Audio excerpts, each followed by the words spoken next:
Sinyal Partai Nasdem belum tentu mengusung Anies Baswedan di Pilgub Jakarta yang dilontarkan Bendahara Umum Partai Nasdem Ahmad Sahroni muncul beberapa hari setelah Ketua DPP PDI Perjuangan Puan Maharani menyebut PDIP tengah menimbang-nimbang Anies Baswedan. Kamis lalu, Puan menyebut peluang PDIP mengusung Anies Baswedan di Pilgub Jakarta cukup besar. Kemungkinannya bisa di atas 50% atau bahkan lebih besar lagi. Lagi menimbang-nimbang. Masih menimbang-nimbang berarti. Apakah ada kemungkinan untuk mengusungkan Anies Baswedan juga Bu di Jakarta? Mungkin saja. Mungkin saja. Apakah berapa persen kemungkinan Ibu? Apakah di atas 50%? Bisa di atas banget. Apakah sudah ada komunikasi dengan Pak Anies Baswedan? Komunikasi informal pastinya sudah. Kan waktunya masih panjang sampai akhir bulan Agustus nanti. Jadi masih banyak waktu kita untuk melihat perkembangan yang ada dan dinamika politik yang masih berkembang. Di hari yang sama, Bendahara Umum Partai Nasdem Ahmad Sahroni juga melempar pernyataan soal dinamika politik Jakarta yang ditentukan oleh para dewa politik nasional. Masih sangat dinamis. Semuanya nama masih bisa dijadikan satu, siapapun. Tapi yang penting adalah dewa-dewa akan aksi untuk menentukan siapa yang akan ada di Jakarta ini. Dewa ini diroyokin juga nggak? Enggak lah, kalian pokoknya sebut siapa dewa Republik ini yang dianggap dewa, itulah dia. Jadi lu nggak bisa tafsir, pokoknya dewa-dewa di Republik ini akan menentukan siapa yang akan maju di Jakarta secara final. Anies Baswedan merespons pernyataan Ahmad Sahroni soal dinamika politik Pilgub Jakarta yang arahnya ditentukan oleh dewa-dewa politik nasional. Anies berkelakar soal Dewa 19. Siap, mau ada dewa-dewa gitu ya. Apa? Kenapa? Karena ada dewa-dewa yang Pilgub Jakarta itu. oh, nah kalau dewa-dewa saya pengen kenalan juga. Karena yang saya kenal cuma Dewa 19. Ya. Hingga kini baru Anies Baswedan satu-satunya calon gubernur Jakarta yang didukung partai politik, namun belum oleh koalisi partai politik. Sementara poros koalisi Indonesia Maju maupun PDI Perjuangan belum putuskan siapa yang bakal diusung. Tim Liputan Kompas TV.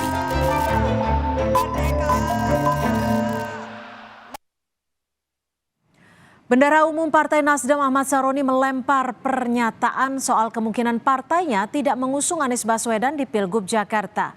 Isu belum tentunya Partai Nasdem mengusung Anies muncul bersamaan dengan PDI Perjuangan yang masih menimbang-nimbang Anies sebagai calon gubernur Jakarta. Sekalipun sudah resmi mendukung pekan lalu, mengapa Partai Nasdem belum tentu mengusung Anies Baswedan? Apakah ada kaitannya dengan Anies yang tengah dilirik PDI Perjuangan? Kami bahas bersama pengamat politik dari Universitas Al-Azhar Indonesia, Ujang Komarudin, dan kami juga sudah mencoba untuk mengundang perwakilan dari Partai Nasdem dalam diskusi ini, namun belum ada yang bisa hadir. Saya sapa dulu Kang Ujang, terima kasih sudah bergabung bersama kami di Kompas Petang. Ya, sama-sama Mbak Cynthia. Ya, Kang Ujang, ini pernyataan Sahroni seakan begitu kuat gitu ya. Apa yang bisa Anda baca? Sudah mendukung sebelumnya, tapi belum tentu mengusung pada saat pendaftaran.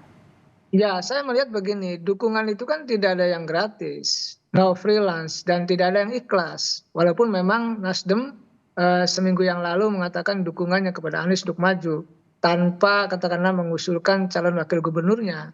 Tetapi sekali lagi di politik itu tidak ada yang gratis, tidak ada yang ikhlas. Semua tentu berbalut kepada kepentingan. Ya bisa jadi dalam konteks pernyataannya Pak Sahroni tersebut mungkin ya Anies dianggap offset gitu. Anies dianggap ya tidak lapor atau berjalan sendiri tanpa komunikasi misalkan dengan Nasdem, itu bisa terjadi. Sehingga tidak ada asap, tidak ada api, tidak ada pernyataan Sahroni kalau tidak ada, mohon maaf ya, perintah dari partai untuk mengatakan itu. Jadi artinya pernyataan dari Sahroni ini adalah sikap dari Ketua Umum Partai Nasdem, Surya Paloh? Ya saya meyakini seperti itu ya, sikap partai ya. Dan tidak ada yang salah dari pernyataannya Sahroni tersebut. Kenapa? Ya semuanya memang masih dinamis. Semua apapun bisa terjadi ya dalam politik. Di detik-detik akhir ya bisa mencalonkan, bisa juga tidak. Dan itu adalah sebenarnya format umumnya dalam konteks koalisi di Indonesia. Semua tidak ada yang pasti dalam konteks sebelum didaftarkan di KPU nanti di 27 hingga 29 Agustus. Oke, kalau tadi Anda sebut dalam politik tidak ada yang gratis. Apakah ini artinya dalam hitung-hitungannya untuk mengusung Anies tidak terlalu menguntungkan bagi Partai Nasdem? Ya, ada kalkulasi yang tentu rasional yang dibangun oleh Nasdem. Kalau menang mungkin potensi menangnya tinggi. Tetapi kan apa kira-kira yang akan didapatkan oleh Partai Nasdem? Sama juga seperti PKS ketika mengusung Anies kan menawarkan calon wakil gubernurnya Soebul Iman. Lalu PDIP pun pasti akan sama. Kalau mendukung Anies kira-kira siapa calon wakil gubernurnya? Apakah dari PDIP atau seperti apa? Oleh karena itu saya melihat semuanya pasti ada kalkulasi politik yang rasional dan tentu ada kompensasi atau power sharing ya dalam konteks pilkada DKJ tersebut. Dan ini sebenarnya tadi format umum yang dilakukan oleh hampir semua kandidat termasuk partai politik. Nah, dalam konteks apakah menguntungkan atau tidak mendukung Anies dalam konteks pilkada 2024 ini bagi Nasdem?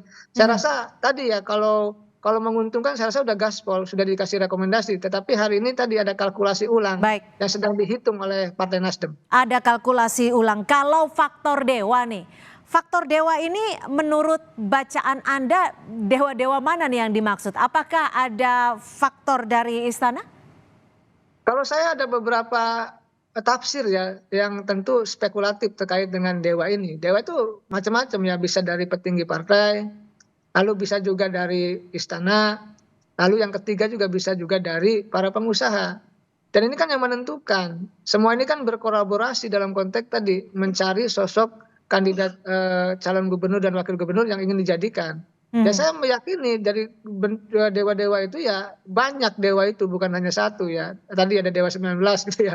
Lalu ada 9 naga dan lain sebagainya. Tapi saya melihatnya tadi dewa itu lebih ke arah kepada petinggi-petinggi partai, lalu juga kelompok kepentingan di istana dan pengusaha-pengusaha besar yang punya modal untuk bisa memenangkan kandidat tertentu. Oke, Kang Ujang, kalau Anda melihatnya nih, pernyataan dari Sahroni ini ada kaitannya tidak setelah Surya Paloh bertemu dengan Kaesang terlebih dahulu, setelahnya baru ketemu dengan Anies Baswedan? Apakah memang ada pesan yang disampaikan Kaesang sehingga ada sikap yang berubah untuk dukungan ke Anies?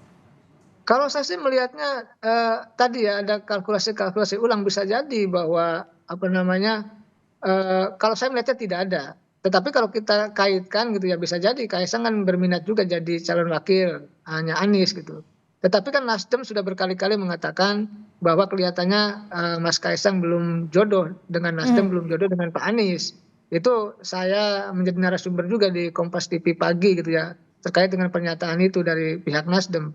Oleh karena itu saya melihat kalau ada hubungankah ketika pertemuan Kaesang dengan Pak Surya Paloh sebelum bertemu dengan Anies, saya melihat tidak ya, karena di situ isi dari pernyataannya yang disampaikan oleh pihak Nasdem adalah Kaesang tidak nyalon di DKJ, lalu ingin nyalon di Jawa Tengah. Dan saya sudah saya analisa berkali-kali di Kompas TV mengatakan bahwa di Jawa Tengah pun tidak akan jadi gubernur atau calon gubernur, yang ada calon wakil gubernur. Dan kenyataannya iya kan, setelah saya analisa Kaesang mendukung Ahmad Lutfi kan calon gubernur di Jawa Tengah. Jadi saya melihat seperti itu analisa saya. Oke, pernyataan Sahroni ini kan juga tak jauh berbeda dari pernyataan Mbak Puan yang menyebut ada kemungkinan 50% lebih untuk mengusung Anies.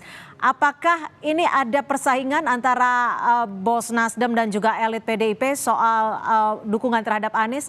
Atau justru Anda membacanya ada konflik lama antara Paloh dan juga Bu Mega?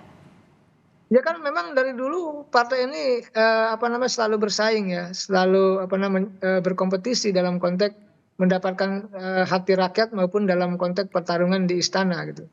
Ya kompetisi itu ya masih terjadi hari ini. Ya siapa nanti yang Nasdem ya tentu pemilik Anies ya ketika Pilpres. Tapi sekarang ini kan dinamikanya berbeda. PDIP pun bisa saja mengusung dan mendukung Anies tersebut. Jadi kalau hari ini saya melihat ya tadi faktanya gitu bahwa Nasdem dengan PDIP kan terjadi kompetisi yang kuat jadi antara mereka di politik nasional. Saya sih melihat ada arah ke sana begitu. Jadi kalau Nasdem di situ ya aduh PDIP enggak. Kalau PDIP di situ Nasdem juga emoh gitu kan. Ya kira-kira seperti itulah. Ini kan politik bisa dikatakan masih dinamis sampai dengan bulan November nanti. Kalau dilihat dari sikap Partai Nasdem untuk dukung dan tidak mendukung Anies, ada tarik ulur seperti itu. Ini apakah memang ada insentif yang lebih menarik untuk gabung ke pemerintahan Prabowo? Ya tentu saya melihatnya kan Nasdem sudah sangat jelas, sangat clear ya. Ketika di Kertanegara Pak Surya Paloh mendukung pemerintahan Prabowo Gibran. Sudah clear. Ya apakah tadi mengusung Anies itu sikap berbeda dengan Koalisi Indonesia Maju atau berbeda dengan pemerintah? Ya bisa jadi. Kan tadi waktunya masih sebulan lagi hingga 27-29 Agustus waktu pendaftaran. Jadi semua dalam konteks proses itu, dalam perjalanan itu, semua masih bisa berubah dalam konteks konstelasi politiknya. Jadi saya melihat ya bisa jadi bahwa ada nego-nego ulang, ada kesepakatan-kesepakatan ulang, ada deal-deal ulang terkait dengan tadi dukungan kepada Anies Baswedan itu. Ya faktanya sampai hari ini kan belum ada surat yang dikeluarkan oleh Partai Nasdem. Sehingga ya Partai Nasdem pun melalui Pak Sahroni ya bisa mengatakan tadi belum tentu mengusung Anies Baswedan. Jadi semuanya memang kalkulasinya kalkulasi rasional, tapi tadi berbasis kepada kepentingan masing-masing. Nasdem tentu mengusung, Anies harus ada untungnya. Anies pun ketika didukung Nasdem harus punya feedback gitu ya. Nah dalam konteks itu kan Nasdem pun ketika dia sudah mengusung Prabowo Gibran tentu kan harus berkomunikasi juga dengan pihak pemerintah yang tentu kita tahu pihak pemerintah juga tidak mendukung Anies Baswedan. Oke, kalau Anda melihat kansnya untuk Anies Baswedan maju di Pilgub Jakarta seperti apa? Kalau saya sih menganalisa ya, tetap saya selalu mengkategorikan atau ada indikasi-indikasi untuk bisa mengukur kans atau kemenangan kandidat. Ya sekarang begini, sebenarnya ketika Nasdem mendukung Anies udah punya tiket 20% ketika lebih ya disandingkan dengan PKS. Tetapi ketika digoyang lagi oleh Nasdem maka Anies belum punya tiket kecuali kalau PDIP bergabung. Oleh karena itu saya rasa ini lobby-lobbynya tingkat tinggi ya menjelang pendaftaran nanti dan semuanya bisa terjadi apapun. Anies bisa berlabuh juga bisa tidak. Tadi tergantung dari kesepakatan dewa-dewa di atas dalam konteks apakah Anies bisa maju atau tidak. Saya rasa ada juga kesepakatan itu. Tetapi kita berharap bahwa siapapun yang potensial ya mesti didukung begitu siapapun itu gitu. Oke, baik. Terima kasih Kang Ujang Komarudin, pengamat politik dari Universitas Al-Azhar Indonesia, sudah memberikan perspektif di Kompas Petang. Selamat sore. Selamat sore Mbak Cynthia.